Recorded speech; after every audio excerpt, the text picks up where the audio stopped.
All right, Johnny, how are you today? Yeah, good, Stu. I'm on holiday from work now, so I'm enjoying some downtime. All right, good, good. Taking a break. Yeah, yeah. I went to the driving range today. First time since my teenage years, I think. It was a good Are you experience. play golf? You're a golfer, I used to a long, long time ago. I haven't played in years, but I fancied giving it a go again. And yeah, it was an enjoyable experience.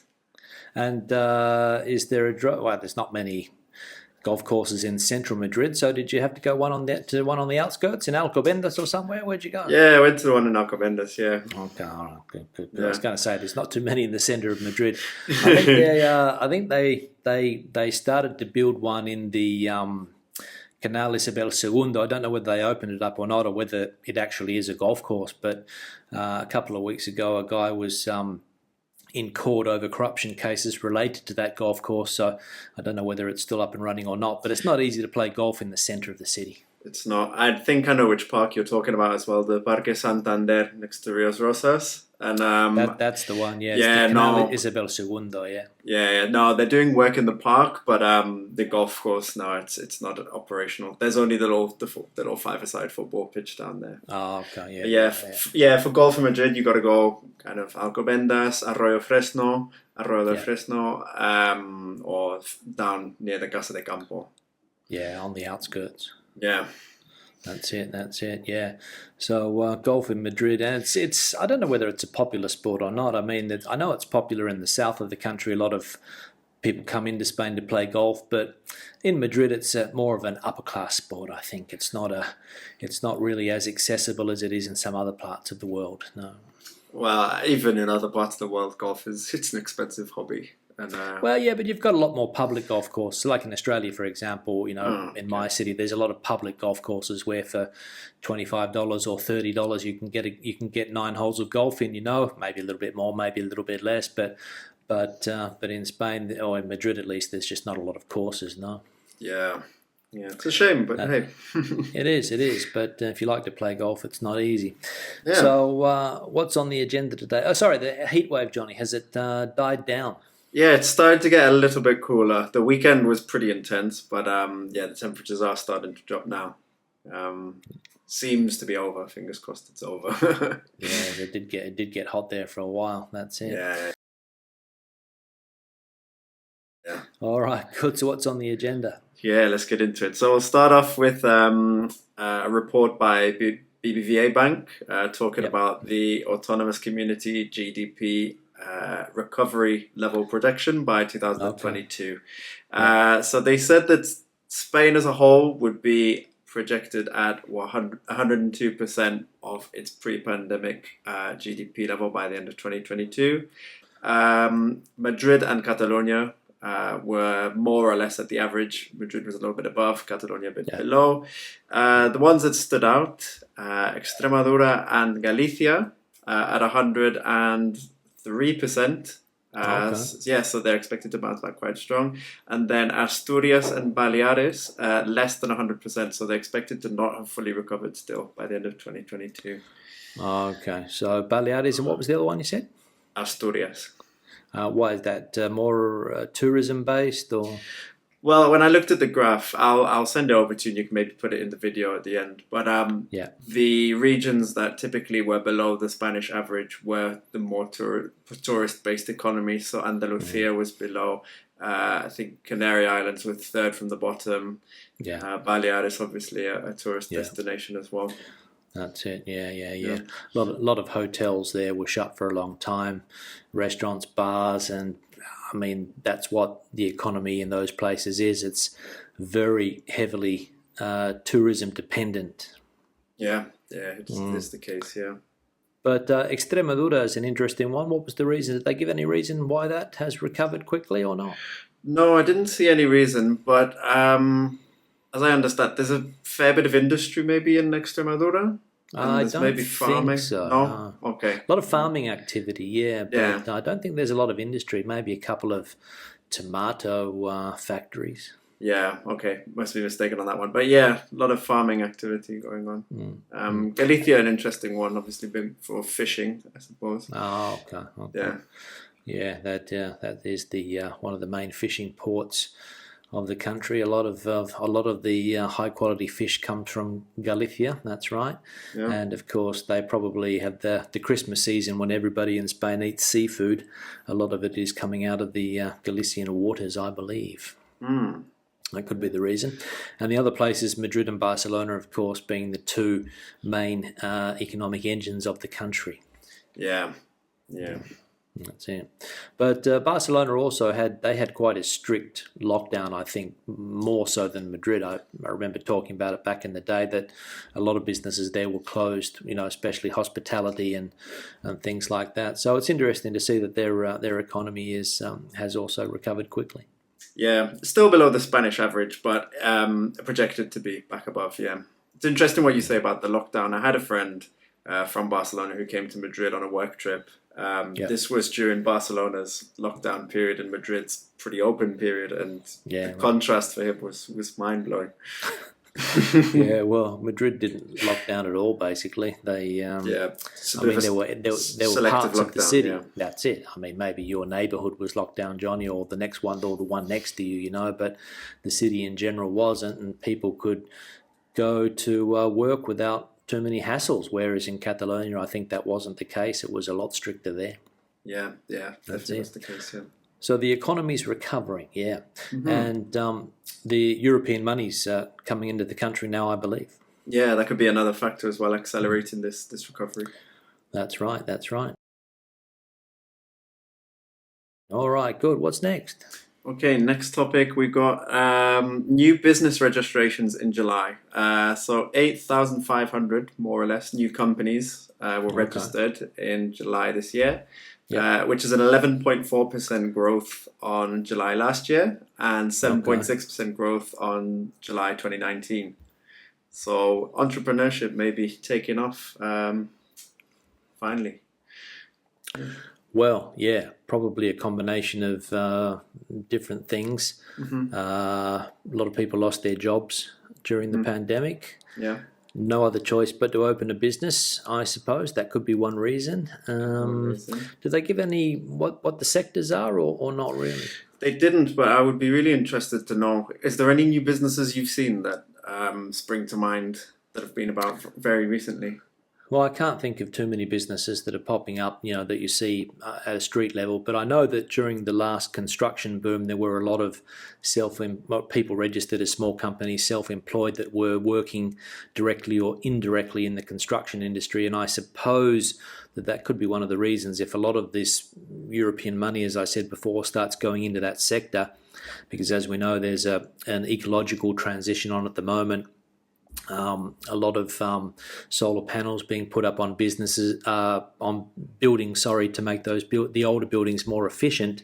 And I get the impression that when people see where the money's going, a lot of people move into those sectors. Do you know what I mean? So a lot of businesses pop up where they have the opportunity to get their hands on that money, because as a company, you can access sometimes those funds a little bit more easily than you would if you were self-employed or, obviously if you didn't have a business behind you, Yeah, it's an interesting observation and probably holds true. Another thing I've been thinking of is perhaps during lockdown is when people started to have business ideas and the time it's taken them to bring those ideas to life.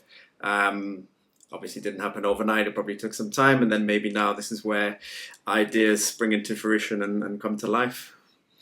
Well, that's right. If you're sitting at home doing nothing for 3 or 4 months, and you're probably thinking about a lot of things, and not only thinking about baking cakes, but also starting up a business. And as soon as you can get your hands on some capital, maybe you put that idea into, you start the idea that you've been, thinking about for a while. And as I said, there's money coming into the system, I suppose, because, the government is trying to transition the economy and make a lot of changes. So, for the what's the word for the people that see opportunity, I suppose they want to they take advantage.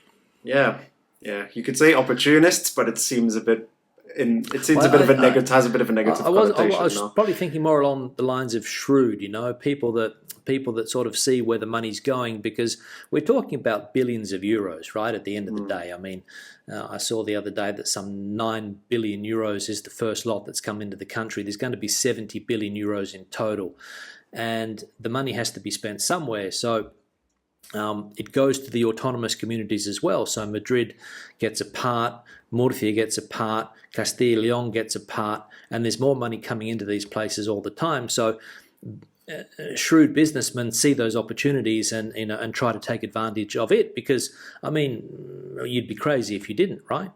Yeah, yeah, I suppose so. Yeah, I mean, if you had some type of business nous, you'd see that money coming in, and you'd see what the government was where they wanted to spend it, and you might open a company trying to get your hands on it. I mean, I'm not going to say that everybody does that, but it could be one of the reasons.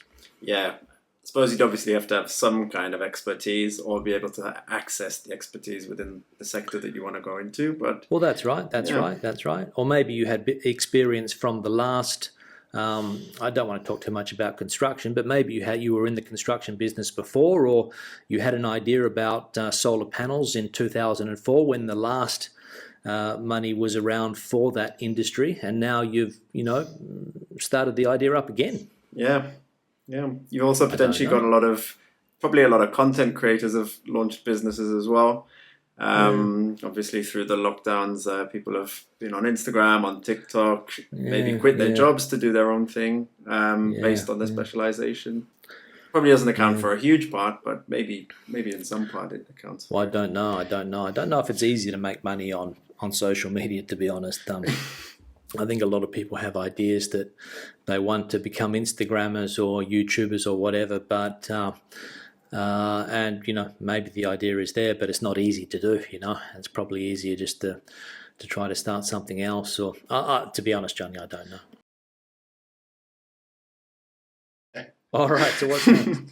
Yeah, last one we've got is pet fever.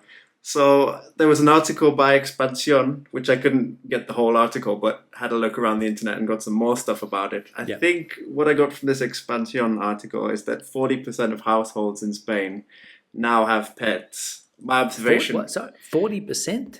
Yeah. I mean, my observation before the pandemic was that there's a lot of animals and a lot of pets in this country anyways, but the pandemic, again, has boosted the demand up for pets.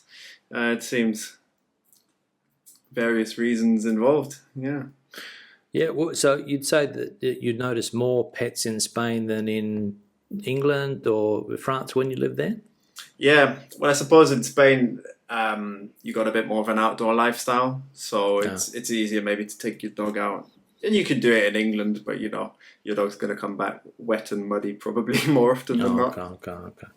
Yeah. So that's the reason. So you see a lot more people out in the streets with their dogs. Yeah, there definitely was an increase in pet purchases during the first hard lockdown last year, because, I mean, it's a bit anecdotal, but one of the only reasons you were allowed outside is if you had a pet. So, the stories are that a lot of people went crazy buying pets. How true that is, I have no idea. But I did notice in my neighbourhood, well, I live in a residential neighbourhood, so there's always been a lot of dogs around, but you do see a lot of people walking dogs, or at least I seem to see a few more people walking dogs now than they used to do. I had a dog for a long time, died a couple of years ago, and there were dogs around, but yeah, you're right. Today you do see a lot of people with dogs, and unfortunately you see the evidence of dogs on the street a lot as well in some parts of the city. Yeah, that's one of the sad things, I suppose, that comes with this. Maybe it's, for some people, maybe they bought the dog out of the need to go outside, out of the need to fulfill the loneliness, which of course can hit as well in the lockdown. But maybe some people didn't think about the longer term consequences and responsibilities that come with owning a pet. Have you had a dog before? I have not. My girlfriend does have one. So that was it was nice to, the dog is really nice. So, but you know, just through that experience that it's a lot of work to have a dog. You know, it's Definitely, I mean, I mean, a lot of people don't take the dogs outside. Obviously, I've got a guy next door to where I am here, and there's another dog just across the patio there, and all you see is dog feces on the patio. You know, they don't take the dogs outside at all, because for some people it is a bit of an inconvenience to have to take a dog out 3 or 4 times a day, and that is all part of the responsibility. And then when you're living in a city like Madrid as well, Johnny, in a small apartment, I see a lot of people with big dogs, and you ask yourself the question: is it good to have a big dog in a small apartment in Madrid, even if you are taking it out 3 or 4 times a day? You know, so there are a lot of questions that come to mind. Yeah, and if you're not taking it out, then the dog is going to get bored. Definitely at home. Yeah, because it needs to go outside. It needs the stimulation and exercise and all that stuff. Yeah. And that's right. And a dog's also, it's a long commitment. It's not a 6-month commitment or a 12-month commitment. It's a minimum 10, 12, 15-year commitment to having another member of the family. And if you don't get a dog for the right reasons, it leads to a lot of problems. Yeah. And the problem of abandoned dogs as well has been a problem historically in some parts of Spain, and here in Portugal as well. There was a well, I don't know in big cities in Portugal, but in this part of Portugal, I used to see a lot of abandoned dogs. You know, dogs roaming around the streets, and I don't know whether that's the best thing for a dog. No. Yeah, probably not. No. But anyway, so pets are on the increase. Yeah. Good. Did they mention dogs or cats and birds and fish, or what did they say? I think particularly dogs, probably because I think it seems to be the most common pet here, and of course with being able to go outside, you walk. It's more common to walk a dog than to walk a cat. Well, you can for walk example. a cat apparently. You can apparently, yeah. I think I've seen someone walking a cat once. But yeah.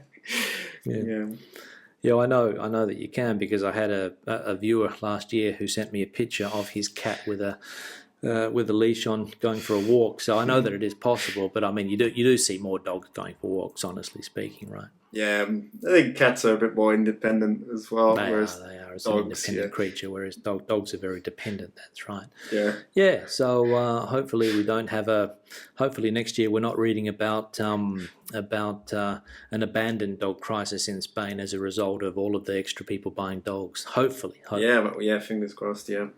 That's it. All right, John, anything else?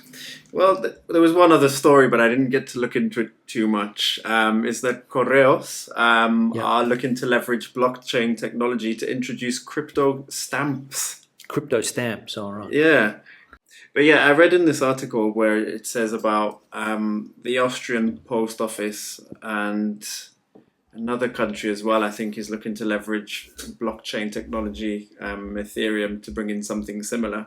A similar project. All right. Yeah. It's an interesting concept anyway, crypto stamps. Well, it is. We'll look into it for next time. Yeah. And we'll see if we get some more information on the topic. But I'm sure that people would be interested to know about how the Correos is going to develop that technology. Yeah. And what it means for stamps. That's it. All right, Johnny, we'll finish up. Yeah, great. Good All right, talk have to you. a good one. We'll be in contact. See you later. Bye-bye. Bye.